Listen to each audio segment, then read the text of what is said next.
And we're getting more breaking news on the broadcast. Now, there's been a bill that's been introduced in Himachal Pradesh to stop the pension of MLAs who have been disqualified by the party for defection.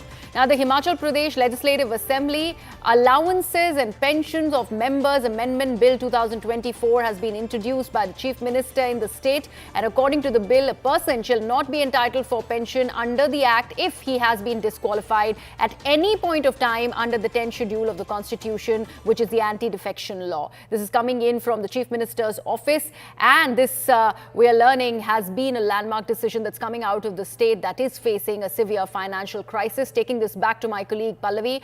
Pallavi, the fact that this is a reining in on people who have defected from the party, is this going to help in any bit with the financial crisis that the state is in? I don't think the two of them can be related. I think it would be very unfair to relate a fiscal crisis with this bill. This is another bill which is separately going to be introduced by the government today, and they hope to pass it because the assembly session is on. What the bill essentially talks about is very quickly to stop any kind of defection. There's a reason why Sukhvinder Sukhu wants to bring this bill. Remember, if there was an instability in the state, it was largely because of defections which took in from the Congress party to the BJP. He's also trying to ensure in future no kind of political instability or uncertainty happens in his state. 9 out of 6 seats were won in the by-polls. This has emboldened the Chief Minister. Very quickly, what the bill essentially talks about is that in case anyone has been ruled by the Speaker to have defected, that person will not get any pension upon retirement or when he ceases to be an MLA. This, I think, Sukhu also expects to be a huge deterrent to any attempt being made by the BJP, to use his words, to try and lure the Congress leaders into the BJP and thereby stop any kind of a political uncertainty. Right. Pallavi, also, we were interrupted earlier because we had to present this breaking news before our viewers. But do you think this is also leading up to, and we're talking about the financial crisis that the state is currently in, leading up to the Congress government in the state to opt for something like a unified pension scheme or an old pension scheme possibly served in a new bottle? Where do you see this going? Well, as far as the UPS is concerned, the Congress has officially made it very clear they are not against the idea of the UPS. They only thought that a new pension scheme was a bad idea. As far as the UPS and its adoption is concerned, yes, political experts and financial experts agree that it's much, much better, fiscally prudent in comparison to the OPS. But whether the Congress-ruled governments like Telangana, Karnataka and Himachal Pradesh will eventually take up UPS, the Congress top sources have been making it very clear that this is something which we are going to have a debate and discussion. But certainly the indication goes in is that while the aversion they had for the NPS, they don't have a similar one for UPS. And also they see it as a bit of an emboldenment because they see it as a kind of a U-turn by the central government. And therefore, an absolute no to UPS may not be ruled out as far as the Congress-ruled states are concerned. Right, Pallavi. Thank you so much for all of those details there. I'm also now joined on the broadcast by Mr. Shehzad Poonawalla of the Bharatiya Janata Party. Shehzad, first of all, how do you see this decision coming in by the Himachal Pradesh Assembly to rein in on people from the Congress party who have defected from the party, not allowing them pensions? No, it's a very good move. They should do it in Telangana too, because in Telangana, the Congress party is taking MLA after MLA from the BRS. So maybe this bill can also be put in place in Telangana so that anybody who defects from any other party into Congress, they should also be deprived of their pensions. Why should it be a one-way street that only those who leave Congress should lose their pensions? But having said that, the real issue that is there is that salaries and pensions of lakhs of pensioners and state government employees have not been paid. Yes. We don't know when that date will come when they will pay those salaries. Rather than focus on that, you have about the priority of the Himachal government is Satta Bachao. Right now, it should be about salary or pension badao, but it's about Satta Bachao, and this is the Khatakat model of Congress party in Himachal. They have led to the Kangali and bankruptcy of the state. Rather than pay the salaries of the state government employees, now they are busy trying to save their own power, and they're trying to bring in such a legislation, which they should bring in Telangana.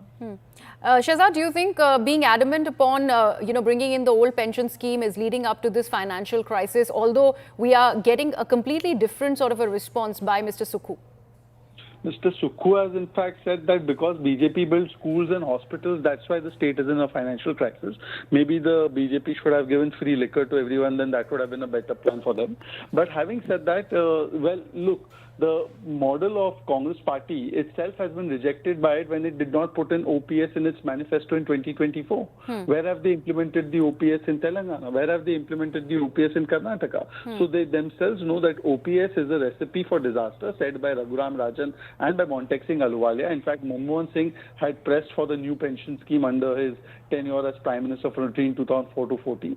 So therefore, they also know what OPS is all about, and therefore, they must introspect why Himachal has been led to the path of bankruptcy within a few months of the Congress party coming into power. Also, Shahzad, I'd like to understand the maths here, because there has been a reaction by Mr. Jairam Thakur over the state deaths in Himachal Pradesh. He speaks about how the deaths under the Bharatiya Janata Party regime for 5 years, which is 60 months, was about 19,600 crores, while in just about 20 months, they say the Congress has, increased that debt and it's now become 24,000 crores. But we are also adding that 19,600 crores that the Congress was having to level up to. No. First of all, it's very clear when the Bharatiya Janata Party left the government in 2022, between 2017 and 2022, you can see the amount of debt that increased, which was hardly about 19,000 crores, as rightly said. And in fact, between 2022 December to now, the Congress party has ratcheted up even more debt than what we did in 5 years. And the legacy debt that we were left with in 2017 was actually the creation of the Congress. So what is proven is that the Congress party, whenever it comes to power, it only comes up with these crackpot schemes. It goes into debt. It takes the state down into the doldrums, and then it also indulges in a lot of corruption, because of which the state finances are affected. And that is what it has done in Himachal. That is what it is doing in Karnataka. And therefore, today the question being asked by the people of Himachal and Karnataka are that where are all those big promises you promised? Then don't make those promises when you can't fulfill them. All right, Shahzad, thank you so much for sharing your views early this morning. I go back to my colleague Pallavi, who continues to be with us on the broadcast. Pallavi, the State Chief Minister calls this entire exercise, this bill that is introduced in the Himachal Pradesh Assembly of not really allowing pensions to people defecting from the party, as a landmark decision. How is the Congress going to back these claims and justify it? No, but Griha, obviously the Congress has backed it. That's the reason why I think the Himachal Pradesh Chief Minister even put out this bill, which is going to be tabled today in the Himachal Assembly. And then, of course, it should be passed because clearly they have the numbers. We also have to understand the political reasoning behind it. There's no financial reasoning. It's nowhere connected to the fiscal crisis. At most, the BJP may accuse the government of trying to deflect attention from fiscal crisis, but that's got nothing to do with the fiscal crisis. It's more a political tool he's trying to exercise to ensure that this is a sword which is going to dangle over any attempt being made to dislodge his government or a political instability. Of course, he's also going to say that we don't want to give out needless pension. We don't think we should give it to people. But why is he doing it specifically? And I spoke to him, and he very categorically told me that this is a bill which should be adopted by other state governments. Because if you adopt this bill, you're also going to ensure that nowhere, no political party can be made a victim of defection, which leads to a toppling of government. So he also actually thrown this ball in the court of the BJP as well, saying that where the BJP is in power, in those states also they should think of bringing about this kind of a proposal where pension will be denied to all those who have been listed and announced by the Speaker under the 10th schedule as being a defector.